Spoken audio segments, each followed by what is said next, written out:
ධර්ම ශ්‍රවණයට සැදී පැහැදී ඉන්නා වූ ඔබ සැමට සම්මා සම්බුදු සරණ ප්‍රාර්ථනා කරමින් අදත් බෞද්ධ නාලිකාවේ මේ වටිනා කාල වේලාව අපි වෙන් කරවා ගනිමින් දායකත්ව ධර්මදේශනය පින්වත් ඔබ වෙනුවෙන් ගෙනෙන්නට සූදානම්. අද දවසේදී ධර්මානුශාසනාව පවත්වන්නට අපගේ ධම්සභා මණ්ඩපයට වැඩමවා වදාලා ගණේමුල්ල ආනන්ද බෝධි ධර්මායතනාධිපති ශාස්ත්‍රපති පූජ්‍යපාද පාතේගම සුමන රතන ස්වාමීන්ද්‍රයන් වහන්සේ. පළමු කොට අප සියලු දෙනාම එක්ව අපගේ ගරු කටයුතු දේශකයන්න් වහන්සේ දොහොත් මුදුන් දී සාදුනාදයක් පවත්වා පිළිගනිමු. සාදු සාදු සාදු. අද දවසේදී මේ ධර්මානුශාසනාව පවත්වන්නට තමන්ගේ සදැහැති දායකත්වයේ ලබා දී කටයුතු කරනවා කෑගල්ලේ පදිංචි විශ්‍රාමික පාඨශාලා පරීක්ෂක පී.ඒ. තෙන්නකෝන් මහත්මයා සහ දූදරු පිරිස.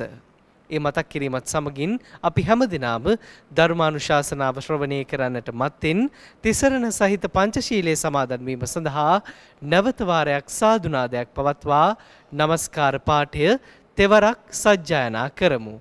සාදු සාදු සාදු. අවසරයි ස්වාමීන්ද්‍රයන් වහන්සේ.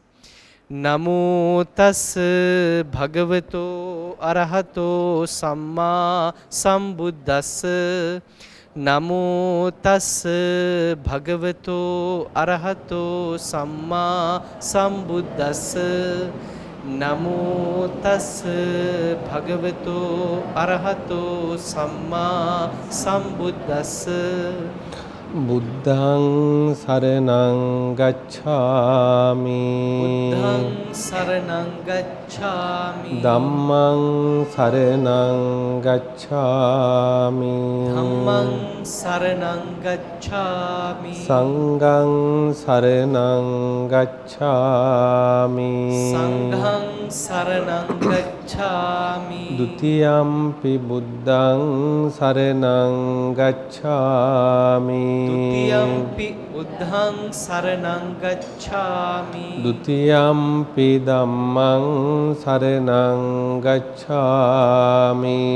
ဒ ුතියම්පි ධම්මං සරණං ගච්ඡාමි. ဒ ුතියම්පි සංඝං සරණං ගච්ඡාමි. ဒ ුතියම්පි සංඝං සරණං ගච්ඡාමි. තතියම්පි බුද්ධං සරණං ගච්ඡාමි. තතියම්පි බුද්ධං සරණං ගච්ඡාමි. තතියම්පි ධම්මං සරණං ගච්ඡාමි. තතියම්පි ධම්මං සරණං ගච්ඡාමි. තතියම්පි සංඝං සරණං ගච්ඡාමි.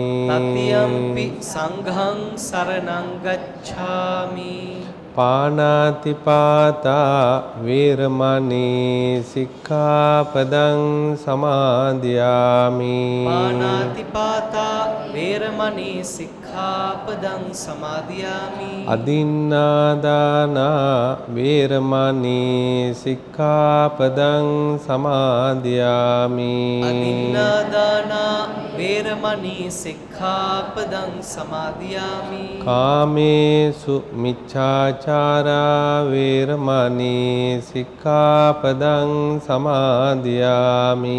කාමේසු මිච්ඡාචාරා වේරමණී සික්ඛාපදං සමාදියාමි. මුසාවාදා වේරමණී සික්ඛාපදං සමාදියාමි. මුසාවාදා වේරමණී සික්ඛාපදං සමාදියාමි. සුරාමේරය මජ්ජපමා දට්ඨානා වේරමණී සික්ඛාපදං සමාදියාමි. සුරාමේරය මජ්ජපමා දට්ඨානා වේරමණී සික්ඛාපදං සමාදියාමි. මේ තිසරණ සහිත වූ මේ තිසරණ සහිත වූ පංචශීල ධර්මය පංචශීල ධර්මය මාර්ගඵල නිවන් පිණිසම මාර්ගඵල නිවන් පිණිසම හේතු වේවා. සාදු කියන සමන්ත චක්කවාලේසු අත්‍රා ගච්ඡන්තු දේවතා සද්ධම්මං මුනි රාජස්ස සුනන්තු සග්ග මොක්ඛදං ධම්මස්සවන කාලෝ අයං භදංතා ධම්මස්සවන කාලෝ අයං භදංතා ධම්මස්සවන කාලෝ අයං භදංතා නමෝ තස්ස භගවතු අරහතෝ සම්මා සම්බුද්දස්ස නමෝ තස්ස භගවතු අරහතෝ සම්මා සම්බුද්දස්ස නමෝ තස්ස භගවතු අරහතෝ සම්මා සම්බුද්දස්ස අන්ධ භූතෝ අයං ලෝකෝ තනුකෙත්ත විපස්සති සකුන්තෝ ජාල මුත්තෝව අප්පෝ සග්ගාය ගච්ඡති බණහඬ සූදානම් වෙන සත්පුරුෂ පින්වත්නි අද මේ ඇත්තන්ට ධර්ම දේශනාව සඳහා අපි මාතෘකා කරන්නට යෙදුනේ ධම්මපදයේ ඇතුළත් ලෝක වර්ගයට ඇතුළත්ව තිබෙන ගාථා රත්නයක්.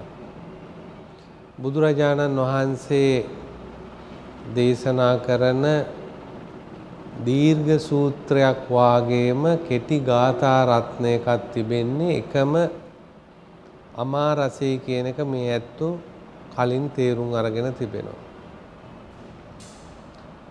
ඒ අමා රසය ඇති ධර්මය අපිට ඒ දහම් රසය හොඳට දැනෙන්නේ පින්වත්නි අපේ ප්‍රඥාව තියෙන ප්‍රමාණයට. ප්‍රඥාව තියෙන ප්‍රමාණයට දැනෙනවා වගේම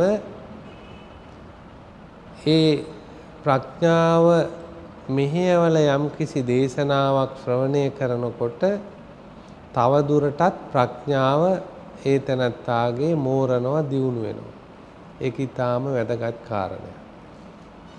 ප්‍රඥාවේ බුදුරජාණන් වහන්සේ උගන්වන ධර්මයට අනුකූලව ප්‍රඥාව අවසන් වෙන්නේ එහෙම නැත්නම් ප්‍රඥාවේ කෙලවරට යනවා කියලා අපි සලකන්න පින්වත්නි ලෝභ දේශ මෝහ දුරු කළා සම්පූර්ණයෙන්ම කෙලෙස් සංසිඳිලා නිවන් අවබෝධ කර අවස්ථාවක. එතකොට අපිට මේ සෑම දේශනාවකම මූලික අරමුණ තමයි නිර්වාණ අවබෝධය. අපිට මොන දේ තිබුණත් පින්වත්නි සසර නිර්වාණ අවබෝධය ලැබෙන තාක් කල්ම අඩු වැඩි වශයෙන් අපි සියලු දෙනාම නානාවිද දුක්ඛ වේදනාවන්ට ඒකාන්ත කොටම මුහුණ දෙන්න වෙනවා. ඒවා උපේක්ෂාවෙන් බාර ගන්නට වෙනවා. ඒවා උපේක්ෂාවෙන් බාර ගන්න ප්‍රමාණය අනුවත් අපිට දුක දුරු කරන්නට හේතුවක් වෙනවා. අපිට ලැබෙන දුක්ඛ දෝමනස්යන් නිසා අපේ සිත් ඇවුල් වැඩි වෙනවා නම් අපිට ඒ ගැටලුවට මූණ දෙන්න තියෙන හැකියාව අඩු නම් පින්වත්නි ඒ ප්‍රමාණයටම අපිට සසරත් දික් වෙනවා වගේම දුක් විඳින්නටත් හේතු වෙන බව අපි කලින්ම තේරුම් ගන්න ඕන දෙයක්. අපේ බුදුරජාණන් වහන්සේ අලව්නුවර වැඩ වාසය කරන අවස්ථාවේදී ස්වාමින් වහන්සේලාටත් කිහි පින්වතුන්ලාටත් බුදුරජාණන් වහන්සේ මරණ සතිය පිළිබඳ පින්වත්නි දේශනා කළා. මහණෙනි යම් කෙනෙක් මරණ සතිය වඩනව නම් දියුණු කරනව නම් නුවණින් මෙනෙහි කරනව නම් ඒකේ බොහෝ විපාක ලැබෙනවය. ඒ වගේම මේ දුකින් නිදහස් වෙන්න ඒක මූලික කාරණයක් වෙනවයි කියලා බුදුහාමුදුරුවෝ දේශනා කරන්නට යෙදුණා. ඒ මරණ සතිය පිළිබඳ දේශනා කළාම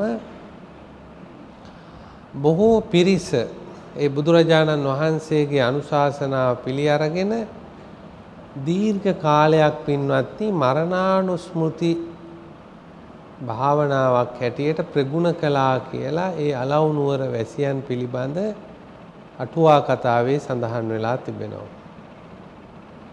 එක්තරා ප්‍රේෂකාර තරුණියක් රෙදිවියන්නේ බුදුහාමුදුරුවන්ගේ මේ දේශනාව අහලා ඊටාම සතුටු වුණා. තරුණ වුණාට ඊටාම සතුටු වුණා. අනේ බුදුහාමුදුරුවෝ මේ පෙන්නන ධර්මය කොච්චර ශ්‍රේෂ්ඨ එකක්ද. ඒ නිසා මම හොඳට මේ මරණය සිහි කරන්න ඕන, මරණ සතිය දියුණු කරන්න ඕන කියලා අවුරුදු 3ක්ම පින්වත්නි මේ මරණ සතිය දියුණු කළා කියලා අටුවාවේ සඳහන් වෙනවා. එතකොට බුදුරජාණන් වහන්සේ නැවත හමු වෙච්ච වෙලාවේ මේ තරුණියගෙන් ප්‍රශ්න කර සිටියා ඔබ කොහි සිට එනවද කියලා.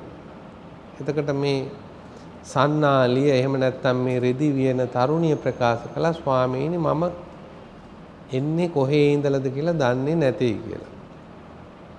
ඔබ යන්නේ කොහාටද කියලා ඇහුවාම ඒකත් ස්වාමීනි මම ඒ පිළිබඳවත් දන්නේ නැතේ.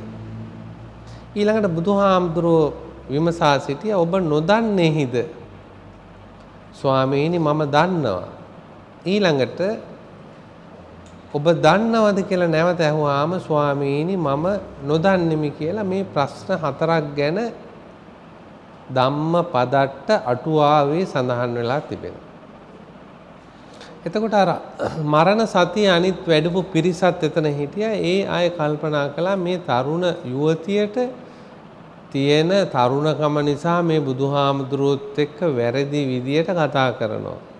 ආතන ඇහුවාම ගෙදර ඉඳලායි ආවේ කියලා කියන්නේ නැතුව මේ විකාර කතා කරනවා තරුණ මදයත් එක්ක නෑ. බුදුහාමුදුරුවෝ නැවත ප්‍රශ්න කළා මේ තරුණ යුවතියකින් ඔබ කොහි සිට ආවද කියලා ඇහුවම ඔබ දන්නේ නැහැ කියලා ප්‍රකාශ කළේ මොකද්ද කියලා ඇහුවාම ස්වාමීනි මම ඉපදුනේ මොන ලෝකෙක ඉඳලාද කියලාද දන්නේ නැති බවයි මම තේරුම් ගත්තේ. අර මරණ සතිය වඩනේ. ඊළඟට ඔබ යන්නේ කොහේද කියලා ඇහුවාම ඒ ගැන ඔබ නොදන්නවා කියලා ප්‍රකාශ කළේ කුමක්ද කියලා ඇහුවාම ස්වාමීනි මැරිලා උපදින තැන ගතිය ගැන මම තාම දන්නේ නැහැ. සමහර දන්න අය ඉන්නවා ගතිය පිළිබඳ ඒක ධර්මයේ හාට දියුණු කරනකොට කෙනෙකුට පුහුණු වෙන ආකාරය අපිට විස්තර කරලා දෙන්න පුළුවන්. ඒ වගේම ඔබ නොදන්නේද කියලා අහුවාම ස්වාමීනි මම දන්නවයි කියලා ප්‍රකාශ කළේ මොකද්ද? මැරෙන බව ඒකාන්ත කොට මැරෙන බව මම දන්නවා. ඊළඟට 4 වෙනුව ඔබ දන්නවද කියලා අහුවාම ස්වාමීනි මම දන්නේ නැහැ කියලා ප්‍රකාශ කළේ මොකද්ද? මැරෙන වෙලාව. මැරෙන විදිය, තැන ආදී වශයෙන්. මේක සාමාන්‍ය සුලභ කතා ප්‍රවෘත්තියක් වෙනවා. ඕන පොඩි දරුවෙක් දන්නවා. ඒ සුලභ කතා ප්‍රවෘත්තියක් වුණාට ධම්මපදට්ට අටුවාවේ සඳහන් වෙනවා අර මරණ සතිය අලව් නුවර ප්‍රදේශයේ ජනතාව පුහුණු කළත් ඒ අයට මේ ප්‍රශ්න පිළිබඳ ගැටලුවක් තිබුණු බව. එතකොට පේනවා මේ ධර්මයේ කියන එක පින්වත්නි අපි නිකන් ඇහැවුවට වැඩක් නැහැ. සත්‍ය වශයෙන් අපි කොහොමද ප්‍රායෝගිකව අපේ ජීවිතය තුළ ඒවා ගොනු කරන්නේ හැඩගස්වන්නේ කියන කාරණේ හරියට තේරුම් ගත්තේ නැති වුණොත් අපිට සම්පූර්ණ අවබෝධයක් ලබන්න බෑ කියන කාරණේ ඒකෙන් හොඳට තේරෙනවා. මේ සන්නාලිය තරුණ යුවතිය බුදුහාමුදුරුවෝ කෙරෙහි ශ්‍රද්ධාව වගේම උන්වහන්සේ දේශනා කරපු ධර්මයේ කෙරෙහි ශ්‍රද්ධාව ඇති කරගෙන ඒක ප්‍රගුණ කළා. ඒ ප්‍රගුණ කර නිසා ලොකු සතුටකින් වාසය කළා කියලා ඒක දිගට කතාවේ සඳහන් වෙනවා. මට ඒක විස්තර කරන්න වෙලාවක් නැහැ. ලොකු සතුටකින් කාලය ගෙවුවා. දැන් අපි කල්පනා කරන දේක් තවයි පින්වත්නි තවත් මේ මරණය එහෙම නැත්නම් ජරාව පිළිබඳ වයසට යෑම පිළිබඳ අනිත්‍ය පිළිබඳ මරණය පිළිබඳ කල්පනා කරනවා මෙනෙහි කරනවා යෝනිසෝ මනසිකාරයෙන් යුක්තව වාසය කරනවා කියලා කිව්වම අපේ සතුට පලා යනවා කියලා විශ්වාසයක් තියෙනවා. ඒ අපේ සතුට කියලා අපි සලකන්නේ ඒව අමතක කරලා දාන එක. අමතක කිරීමෙන් සතුටක් ලබන්න බැරි බව තමයි ධර්මයේ පෙන්වන්නේ. ඒ තියෙන දේවල් තියෙන විදියෙන් දැකීමෙන් අවබෝධ කර ගැනීමෙන් පමණයි පින්වත්නි හැබැයි සන්තෝෂයක් කෙනෙකුට ලබා ගන්නට පුළුවන්කම තියෙන. මේ යුවතිය ඒ නිසා සන්තෝෂෙන් වාසය කළා. එතකොට බුදුරජාණන් වහන්සේ භික්ෂුන් වහන්සේගෙන් විමසා සිටිනවා මහණෙනි නුඹලා මරණ සතිය මොන ආකාරයෙන්ද වඩන්නේ කියලා මේ ස්වාමීන් වහන්සේලාගෙන් ඇහැවුවාම ස්වාමීන් වහන්සේලා ප්‍රකාශ කරනවා මරණ සති සූත්‍රයේදී ස්වාමීනි මම නම් මේ මරණ සතිය එහෙම නැත්නම් මේ මරණය කියන එක සිහි කරන්නේ එක දවාලකුත් එක රාත්‍රියකුත් මට තිබුණොත් ඇති මේ බුදුහාමුදුරුවන්ගේ ශාසනය සිහි කරන්නට ධර්මයේ සිහි කරන්න මට එච්චර කාලයක් තිබුණොත් ඇති මොකද මට ඊට වඩා විශ්වාසයක් තියන්න බෑ මේ ජීවිතය ගැන. ඊළඟ ස්වාමීන් වහන්සේගෙන් බුදුහාමුදුරුවෝ ඔබ වහන්සේ කොහොමද? ස්වාමීනි මම හිතන්නේ දවසක් නෙවෙයි එක වරුවක් මට ජීවිතේ පැවතුනොත් ඇති මේ බුදුහාමුදුරුවන්ගේ ධර්මය සිහි කරන්නට. මට දවසක් ජීවත් වෙනවා කියන එකත් විශ්වාස කරන්නට බෑ. අනිත් ස්වාමීන් වහන්සේගෙන් ඇහැවුවාම බුදුහාමුදුරුවෝ කියනවා එක පිණ්ඩපාතයක් ලබා ගන්න වෙලාව මට තිබුණොත් ඇති මම ජීවත් වුණොත් ඇති මේ මරණය ගැන මට සිහි කරන්නට බුදුහාමුදුරුවන්ගේ ධර්මය ගැන සිහි කරන්නට මොකද තෙක් මම ජීවත් වේද කියලා මම විශ්වාස කරන්නේ නැහැ. ඊළඟ ස්වාමීන් වහන්සේගෙන් බුදුහාමුදුරුවෝ විමසා සිටියාම ඒ ස්වාමීන් වහන්සේ ප්‍රකාශ කළා ස්වාමීනි එක ආහාර පිටක් කටට අරගෙන ගිලින වේලාව තුල ජීවත් වුණොත් ඇති මට මේ ශාසන ප්‍රතිපදාව සිහි කරන්නට බුදුහාමුදුරන්ගේ ධර්මයේ සිහි. ඒතෙක් කල්වත් ජීවත් වේද කියලා මට හිතන්න බෑ. ඊළඟ ස්වාමීන් වහන්සේගෙන් විමසා සිටියාම ඒ ස්වාමීන් වහන්සේ ප්‍රකාශ කරනවා ස්වාමීනි උස්ම ඉහළට අරගෙන උස්ම හෙළන වෙලාවේ මම ජීවත් වුණොත් ඇති ඊට වඩා මට විශ්වාසය තියන්න බෑ. ඒ ප්‍රමාණයත් මට ප්‍රමාණවත් මේ බුදුහාමුදුරන්ගේ ධර්මයේ සිහි. එතකොට බුදුහාමුදුරුවෝ මේ ටික අහලා ප්‍රකාශ කරනවා මහණෙනි අර දවසක් ජීවත් වෙන්න ඕනේ කිව්ව තැනත්තත් ඒ වගේම වරුවක් ජීවත් වෙන්න ඕනේ හිතාගෙන හිටි ස්වාමින් වහන්සේත් ප්‍රමාද විහරණයෙන් යුක්ත දෙපණක්ය. ඒකත් ප්‍රමාදය. අර එක ආහාර පිටක් ගිලන වෙලාව එහෙම නැත්නම් ආශ්වාස ප්‍රාශ්වාස ගන්න වෙලාව ප්‍රමාණයේ තරම් කල්පනා කරපු එක අප්‍රමාදී විහරණයයි කියලා බුදුහාමුදුරුවෝ පෙන්නනවා. එතකොට බලන්න මේ මරණය කියන එක කොතරම් ඉක්මනට වහවහ සිහි කරගෙන කටයුතු කළ යුතුද කියන එක එතන සඳහන් කරනවා. ඊළඟට බුදුහාමුදුරුවෝ දේශනා කරනවා මහණෙනි මේ මරණය කියන එක নানা විදියට කෙනෙකුට පැමිණෙන්න පුළුවන්. රාත්‍රී ජීවත් වෙන එක්කෙනෙකුට රාත්‍රී සර්පෙක් දෂ්ට කළා හරි එහෙම නැත්නම් අසනීපයක් ලැබිලා හරි එහෙම නැත්නම් සොර සතුරෙකුගේ කරදරයක් නිසා ජීවිතේ එනිසා රාත්‍රී කාලේ ජීවත් වෙන එක්කෙනාගේ එළි වෙන තුරු ජීවිතය ගැන විශ්වාස තියන්න බෑ. ඒ නිසා ඥානවන්ත භික්ෂුව රාත්‍රී කාලේ මගේ මරණය සිද්ධ වෙනව නම් ඒ මරණය හොඳ තත්යකට පත් කරගන්න රාත්‍රී කාලේ මට මගේ සිතට ආපු නරක සිතිවිලි මොනවද? මම දුර්ගතියට ඇදලා දාන සිතිවිලි මොනවද? ඒව මම කොහොමද දුරු කරගන්නේ? ඒව දුරු කරගෙන වාසය කරන්නේ කොහොමද කියලා කල්පනා කිරීම ඥාන සම්පයුක්ත දෙයක් කියලා බුදුහාමුදුරුවෝ දේශනා කළා. කොහොම හරි රාත්‍රී කාලේ ගෙවිලා දවල් කාලේ උදා වුණොත් දවල් කාලය මට මරණය සිද්ධ වෙන්න බොහෝ උපක්‍රම තියෙනවා. ඒ වයින් මගේ ජීවිතේ නැති වෙන්න පුළුවන්. දහවල් කාලයේදී මට ආපු පලිබෝධ මොනවද? ලෝභ සිතිවිලි, දේශ සිතිවිලි, මෝහ සිතිවිලි, වෛරී සිතිවිලි, තණ්හාසගත සිතිවිලි මේවා මම මේවත් තියාගෙන මම දවල් කාලයේදී මරණයටපත් වුණොත් මගේ ගතිය දුර්වල වෙනවා, මම දුර්ගතියකට යනවා. ඒ නිසා මේ හටගත්තා වූ පලිබෝධක දුරු කරගෙන මම වාසය කරන්න ඕනේ කියලා දවල් කාලේ අර මරණය සිහි කරන එක්කෙනා මේ විදියට ඒ කාල පරිච්ඡේදයන් ගත කරමින් මරණයට මූණ දෙන්නේ කොහොමද කියන එක කල්පනා කරමින් යෝනිසෝ මනසිකාරයෙන් යුක්තව වාසය කිරීම මරණ සතියේ මූලික ලක්ෂණයේ හැටියට බුදුරජාණන් වහන්සේ දේශනා කළා. මරණ සතිය එහෙම නැත්නම් මරණය සිහි නොකරපු, ඒ ගැන භාවනා නොකරපු, ඒ ගැන නුවණින් කල්පනා නොකරපු යම් කෙනෙක් ඉන්නවනම් බුදුහාමුදුරෝ දේශනා කරන මරණ මොහොතේදී විසගෝර සර්පෙක් දුටු කෙනෙක් වගේ මරණයට බය වෙනවා කියන්නේ. ඒ තැති ගැනීම උඩ ඔහුගේ ගතිය දුර්වල වෙලා ඔහු දුර්ගතියකට යන්න පුළුවන්, අපාගත වෙන්න පුළුවන්.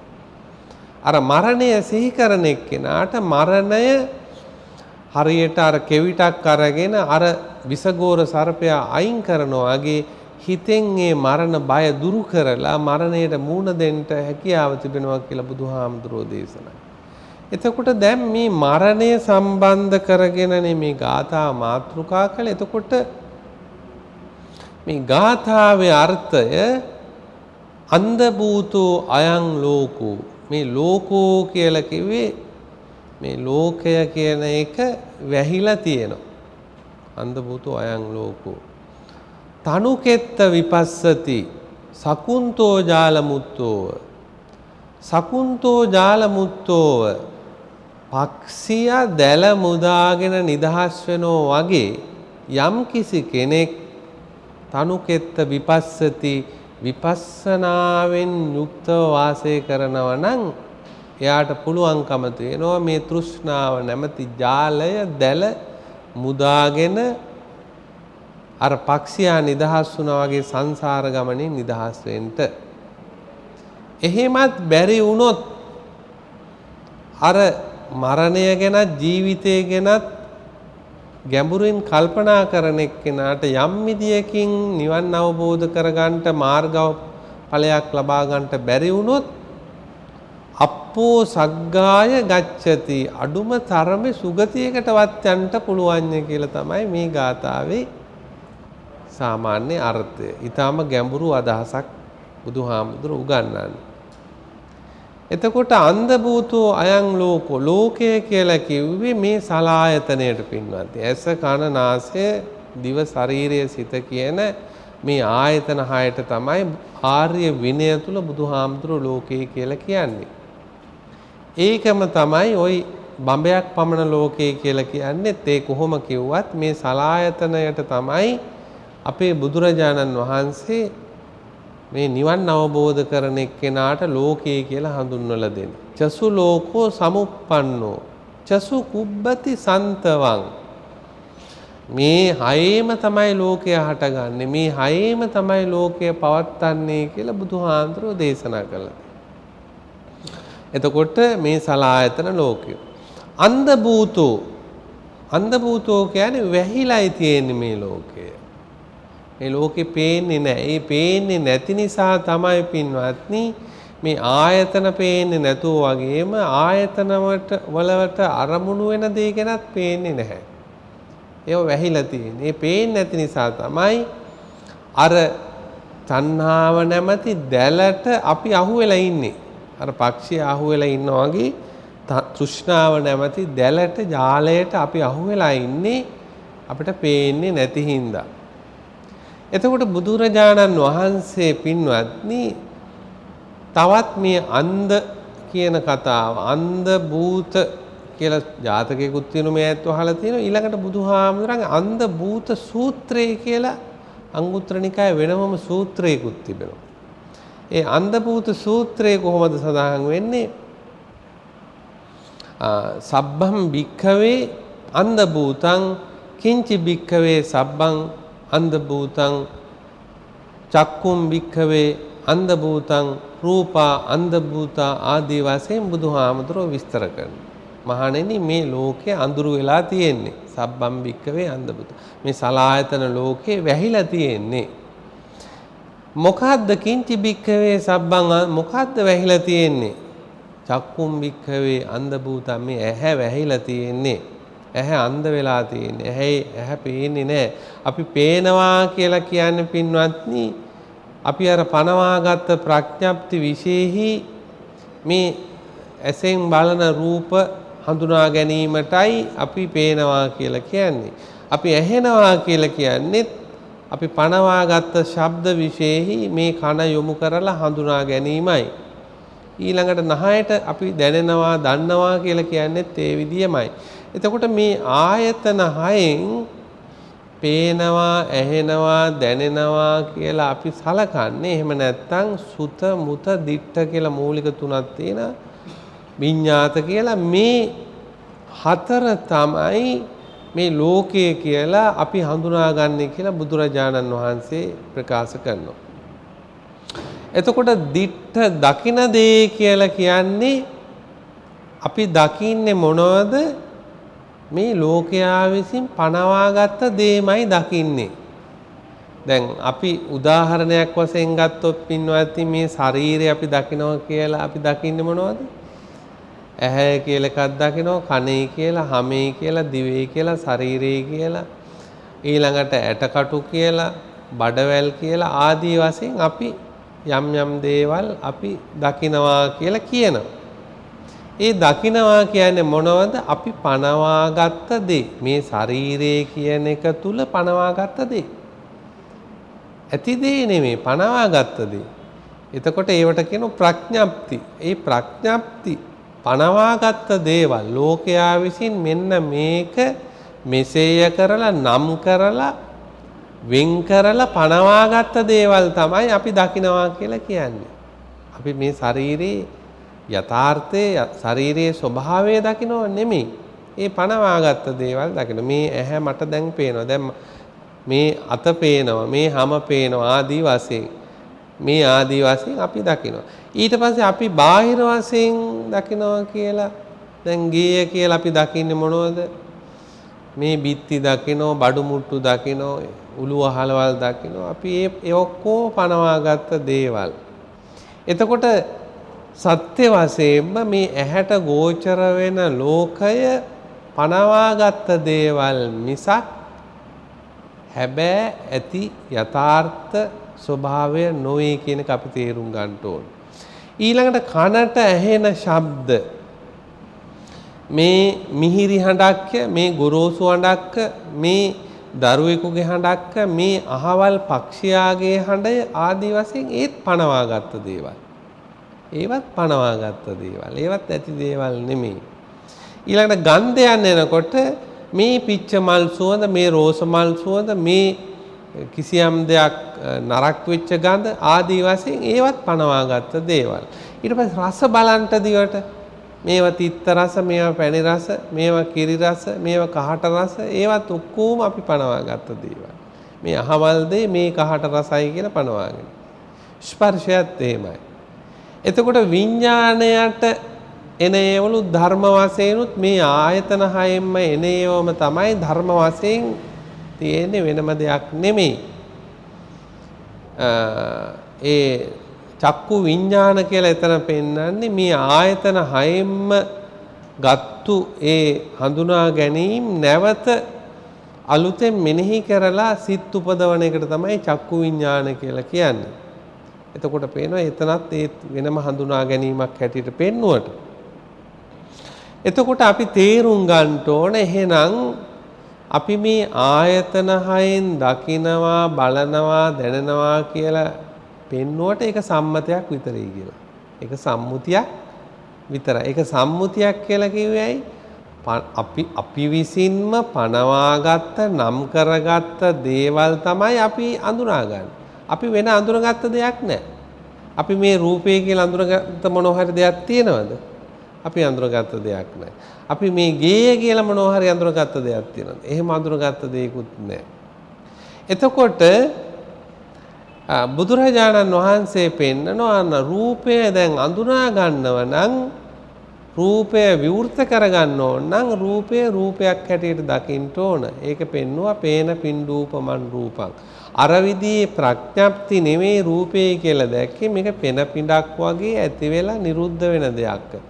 අන්න ඒක දැකීමක්. හැබැයි ඒක අපිට පේන්නේ නැහැ.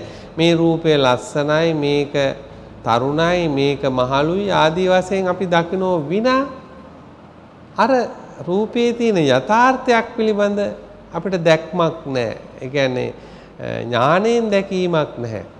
එතකොට පේනවා පින්නත් ප්‍රඥාප්ති ලෝකය තුල එහෙම නැත්නම් පනවාගත්ත සම්මත ලෝකය තුල මේ ආයතන හසුරවන එක ඇත්ත වශයෙන්ම බුදුරජාණන් වහන්සේ මේ ගාථා රත්නයට අනුව පෙන්වන්නේ අන්ධ භූතෝ අයං ලෝකෝ. මේක අන්ධ වීමක් හැටියට, වැහි තිබීමක් හැටියට. මෙය නොවේ යථාර්ථය. යථාර්ථය ඊට ඔබෙන් තියෙනවා. එතකොට මේ පනවාගත්ත ලෝකය තුල අපි ඒක තමයි ඇත්ත කියලා බාර අරගෙන ඉන්නවා. ඒ බාර ගත්තාම මොකද වෙන්නේ ඇත්තයි කියලා?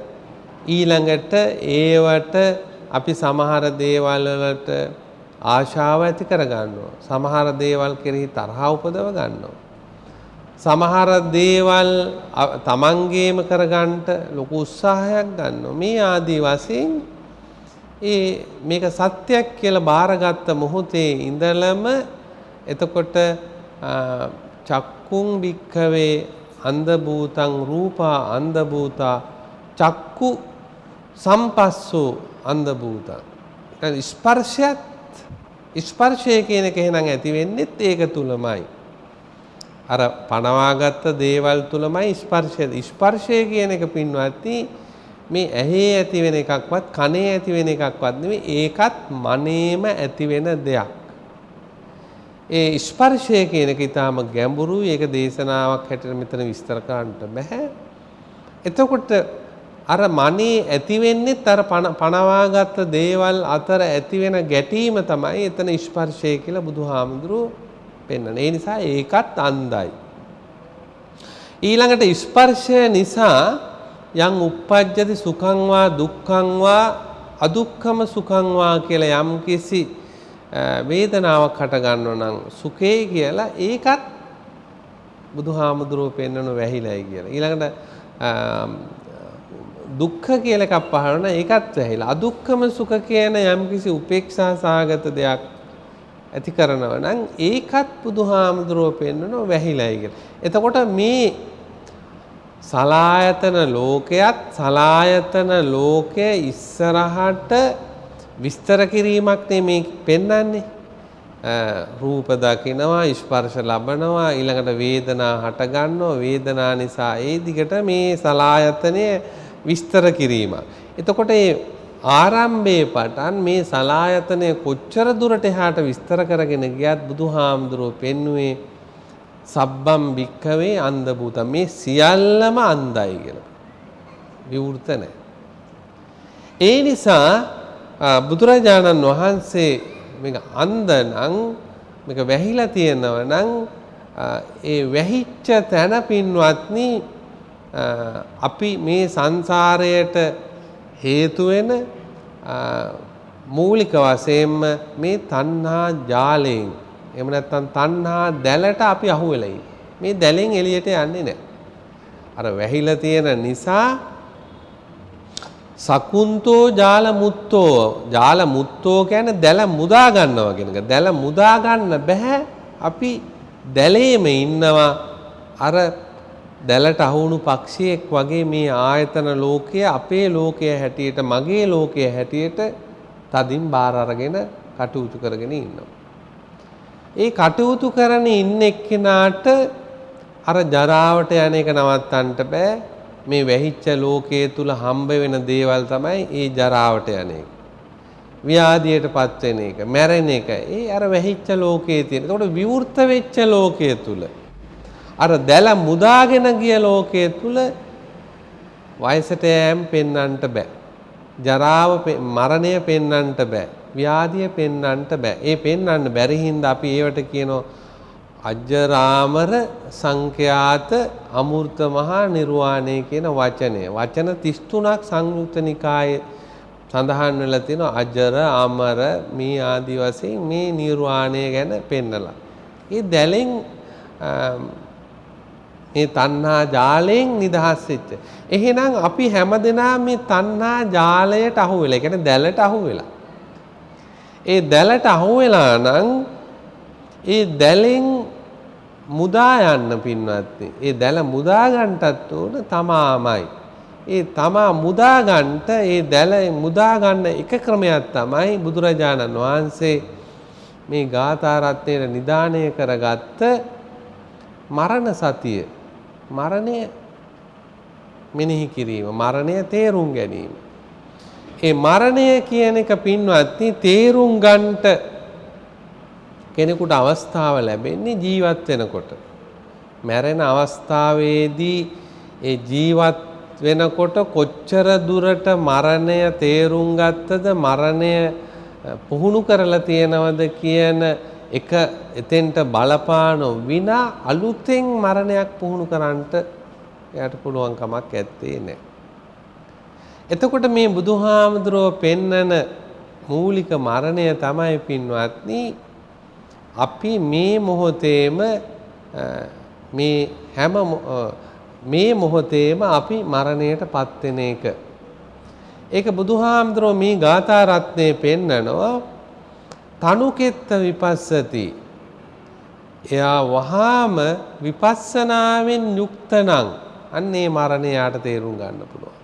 එයා විපස්සනාවෙන් යුක්ත නැත්නම් යාට මරණය තේරුම් ගන්නට බෑ. එහෙනම් මරණය තේරුම් ගන්නට තියෙන ඒකායනම භාවනා ක්‍රමය පින්වත්නි විදර්ශනාව. ඒ විදර්ශනාවට මුල් වෙන්නේ මූලික ධර්ම තුනක්. ඒ තමයි මේ ජීවිතය ශූන්‍ය වශයෙන් බලන එක, ශුඤ්ඤතෝ ලෝකෝ. ඒ වගේම මේ ජීවිතය අනිමිත්ත වශයෙන් බැලීම. අනිමිත්ත වශයෙන් මේක නිමිත්තක් ගන්නට බෑ කියලා තේරුම් ගැනීම. ඒ වගේම මේ ජීවිතය පින්වත්නි අපනිහිත, මෙතන තෘෂ්ණාවක් පහළ කරන්නට නතර වෙන්න තැනක් නැහැ කියලා තේරුම් ගැනීම. ශුඤ්ඤත, අනිමිත්ත, අපනිහිත. ඒකම තමයි පෙන්වන්නේ අනිත්‍ය, දුක්ඛ, අනාත්ම කියන ධර්ම. එතකොට කෙනෙක් හිතන්න පුළුවන් දැන් අපි මේ සම්මත ලෝකේ, ප්‍රඥප්ති ලෝකයේ තුල ජීවත් වෙන එකට මේ සම්මිති ලෝකය කියලා කියන්නේ. ඒ සම්මුති ලෝකයේ තමයි අපි මේ අවදි වෙලා ඉන්නේ. අපි හැම කෙනෙක්ම අවදි වෙලා ඉන්නේ සම්මුති ලෝකෙට. එතකොට අවදි වෙලා ඉන්නවා කියලා ප්‍රකාශ කරාට බුදුහාමුදුරන්ගේ ධර්මයට අනුව අපි අවදි වෙලා නැහැ. නමුත් අර අවදි වුණා කියන එක සම්මුතියක් පමණයි. ඇයි? අර ප්‍රඥප්ති වල තමයි අපි අවදි වෙලා ඉන්නේ. ප්‍රඥප්ති වල අපි පනවාගත්ත දේ තුල විතරක් අපි අවදි වෙලා ඉන්නවනම් ඒක අවදි වුණා කියලා කියන්නේ සම්මුතියක් විතරයි. ඒ සම්මුතිය බුදුහාමුදුරුවෝ පෙන්වන එක වචනයකින් මේ අවදි වෙලා එහෙනම් ඉන්නේ මොහොකටද? වැහිලා නම් මෙතන ඉන්නේ. වැහිලා ඉන්න තැනට අවදි වෙලා ඉන්නවයි කියලා ප්‍රකාශ කරනවා නම් ඒ අවදි වෙලා ඉන්නේ කොතෙන්ටද? ප්‍රඥාවට නෙමෙයි, ක්ලේශ වට්ටයට. මොකටද අවදි වෙලා ඉන්නේ? ක්ලේශ වට්ට කියන වචනය පාවිච්චි කරනවා. අපි හැමදෙනාම එහෙනම් ක්ලේශ වට්ටයට අවදි වෙලා ඉන්නේ. එතකොට පේනවා මේ ලෝකයාගේ අවදිය අන්ධ භූතෝ අයං ලෝකෝ. මේ ලෝකයා අන්ධ භූතේ කියලා කියන්නේ පනවාගත්ත ප්‍රඥප්ති වලට අවදි වෙලා ඉන්න නිසා බුදුහාමුදුරුවෝ එක වචනයක් පාවිච්චි කරනවා. අපි අවදි වෙලා ඉන්නේ ක්ලේශ වට්ටේ. එහෙනම් අපි ඉන්නේ ක්ලේශ වට්ට කියලා කියන්නේ වට්ට කියන්නේ වෘතයක් කියන එක. රවුමක් වගේ එකක්. ඇයි?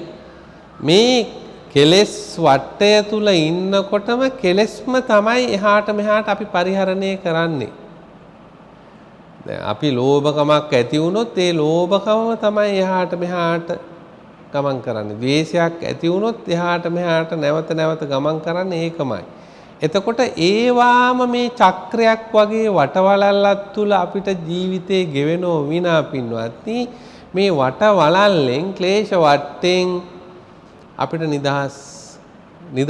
නිදහසක් නැහැ මේ අන්ධ වෙච්ච එහෙම නැත්නම් වෙහිච්ච ලෝකයේ තුල කියලා බුදුහාමුදුරුවෝ කියනවා.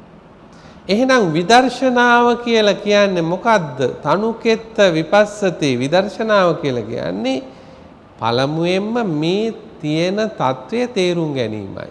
ඒක ඊටාම වැදගත් දෙයක් පින්වත්නි. තමා ඉන්න තැන තමාගේ ස්වභාවය ඉස්සෙල්ලා තේරුම් ගැනීමයි විදර්ශනා භාවනා කරන එක්කෙනාගේ මූලික කටයුත්ත. නැත්තම් මොනවා හරි වචන දොඩවන එක නෙවෙයි අර මල්ලක් අතර ගත්ත කොණ්ඩේ අවුල් කරගත්ත පිස්සු මිනිස්සෙක් වගේ මොනවා හරි කුටු ගාන එක නෙවෙයි විදර්ශනා භාවනාවයි කියන්නේ. අපි ඉන්න තැන හොඳට සාවධානව තේරුම් ගන්න ඕන. එතකොට දැන් මේ ඇත්තන්ට ප්‍රකාශ කළා ඊටම පැහැදිලිව නිවන් අවබෝධ නොකරපු ගිහි පැවිදි හැම කෙනෙක්ම අවදි වෙලා ඉන්නේ අවදි වෙලා කියන මායාව තුල ඉන්නේ ක්ලේශ වට්ටේ. ඊළඟට ක්ලේශ වට්ටය තුල ඉන්නේ කෙනාට පින්වත්නි කර්ම නේ හැමතිස්සෙම සිද්ධ වෙන්නේ ඒ කර්ම කියන වචනයට බුදුහාඳුරෝ පාවිච්චි කරේ සංස්කාර කියන සංස්කාර කර්ම. ඒකට කර්මක්කාරයෝ තමයි ක්ලේශ වට්ටේ ඉන්නේ. ඒ ක්ලේශ වට්ටේ නිදහස් වෙච්ච අය කම්මක්කය කර්මක්කාරයෝ නෙමෙයි ඒගොල්ලන් ඒ ඇත්තෝ කර්මයෙන් නිදහස් වෙච්ච. අනිත් අය කර්මක්කාරයෝ. ඇහෙන් බැලුවත් කර්මක්කාරයෙක් බවට පත් වෙනවා ඒ උරුමය තමා සතු කරගන්නවා. දිවෙන් ආහාර ගත්තත් මේක රසයි ගුණයි මේක රස නැහැ කන්න බෑ කියලා සිතිවිලි උපදවලා සංකාර උපදවලා එතනත් කර්ම රැස් කරනවා. ඇඳුමක් අඳින්න ගියත් එහෙමයි. යාන වාහනයක ගියත් එහෙමයි ගමනක් බිමනක් ගියත් එහෙමයි කෙනෙක් එක්ක කතා කළත් පින්වත්නි කර්ම රැස් කරන ගතිය තමයි.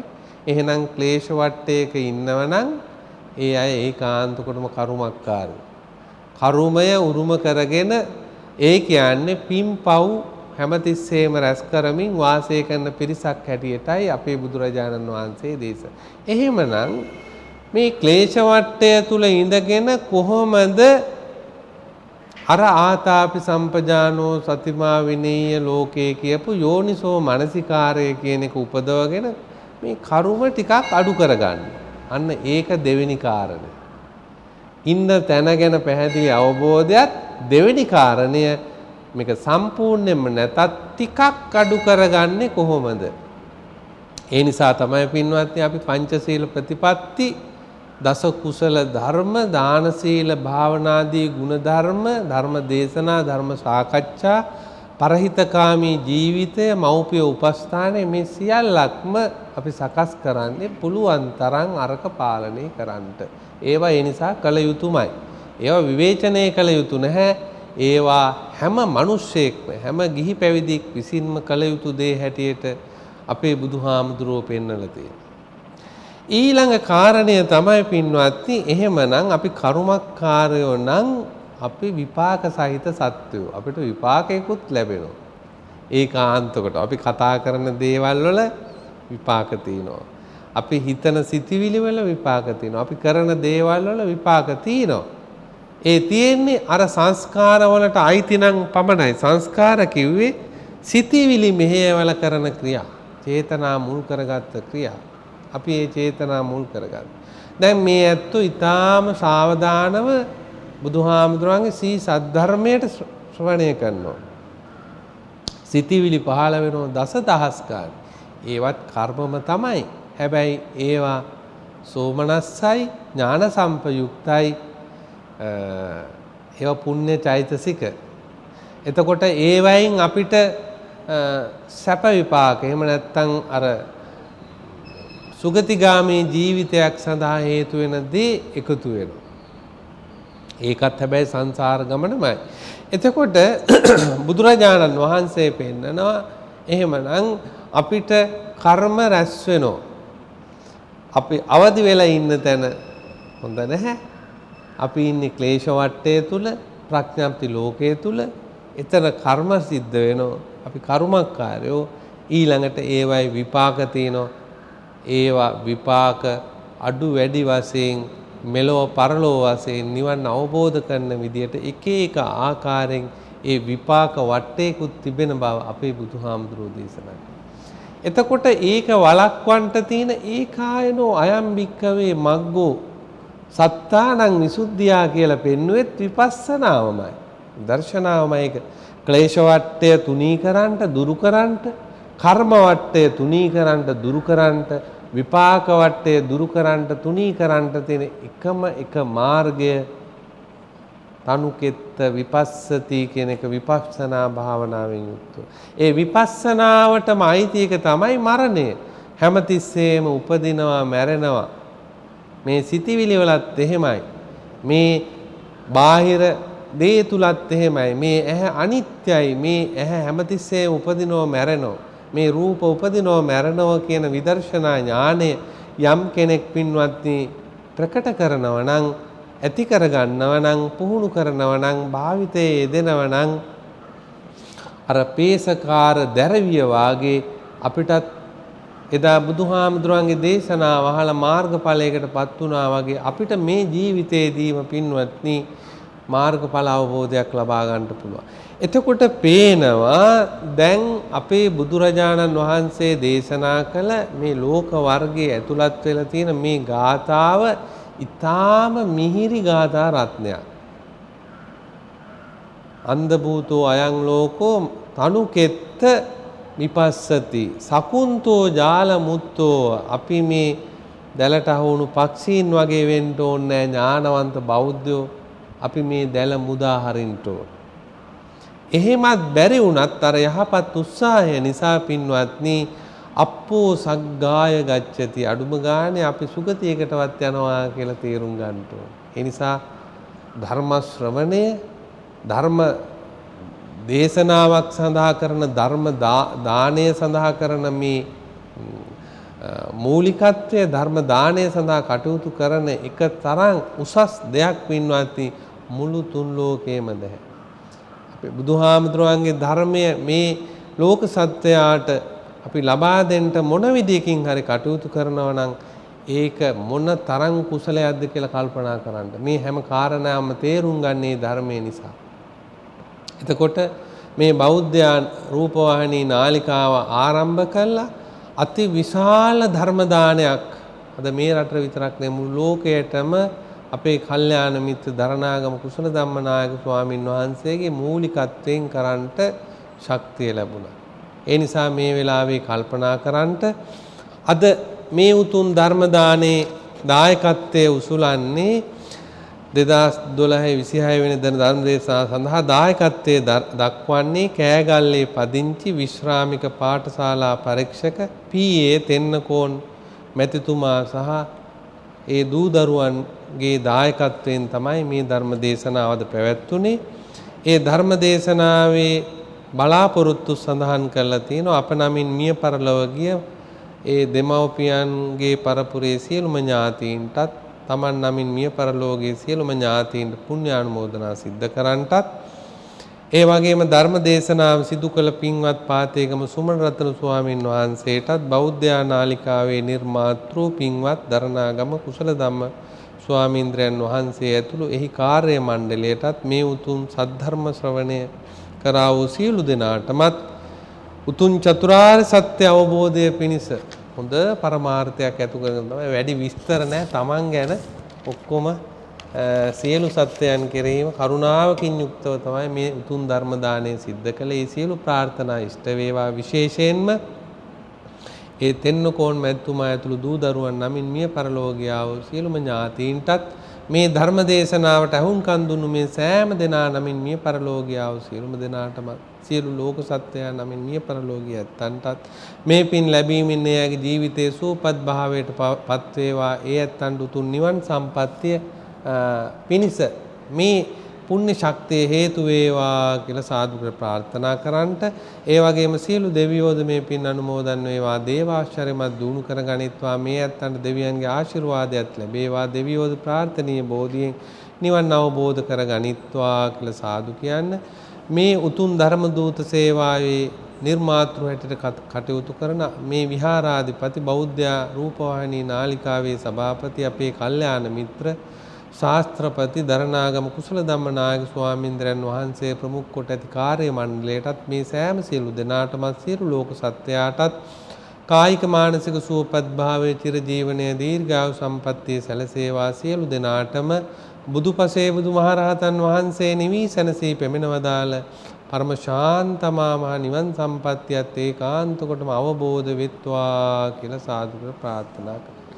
ittavataච අම්මේහි සම්භතං පුඤ්ඤ සම්පදං සබ්බේ දේවා අනුමෝදන්තු සබ්බ සම්පatti සිද්ධියා ittavataච අම්මේහි සම්භතං පුඤ්ඤ සම්පදං සබ්බේ භූතා අනුමෝදන්තු සබ්බ සම්පatti සිද්ධියා ittavataච අම්මේහි සම්භතං පුඤ්ඤ සම්පදං සබ්බේ සත්තා අනුමෝදන්තු සබ්බ සම්පatti සිද්ධියා ධර්ම ශ්‍රවණේ කිරීමෙන් මිය පරලෝකීය සියලුම ඥාතීන් ඇතුළු මේ සෑම සියලු දෙනාටම උතුම් නිවන් සම්පත්තියම අවබෝධ වෙත්වා. සියලු දෙනාගේම හිතසුව සදනු පිණිස අද දවසේදී ධර්ම දේශනය පවත්වා වදාළ ගණේ මුල්ල ආනන්ද බෝධි ධර්මායතනාධිපති ශාස්ත්‍රපති පූජ්‍යපාද පාතේගම සුමන රතන ස්වාමීන්ද්‍රයන් වහන්සේට තවත් බොහෝ කාලයක් මේ සසුනඹර ධර්මයෙන් ඒකාලෝක කරන්නට ශක්තිය ධෛර්යය ලැබේවා කියා ප්‍රාර්ථනා කරමින් අද දවසේදී දායකත්ව ධර්ම දේශනෙන් අපි සමුගන්නවා. සුපින්වත් ඔබ සැමට සම්මා සම්බුදු සරණයි.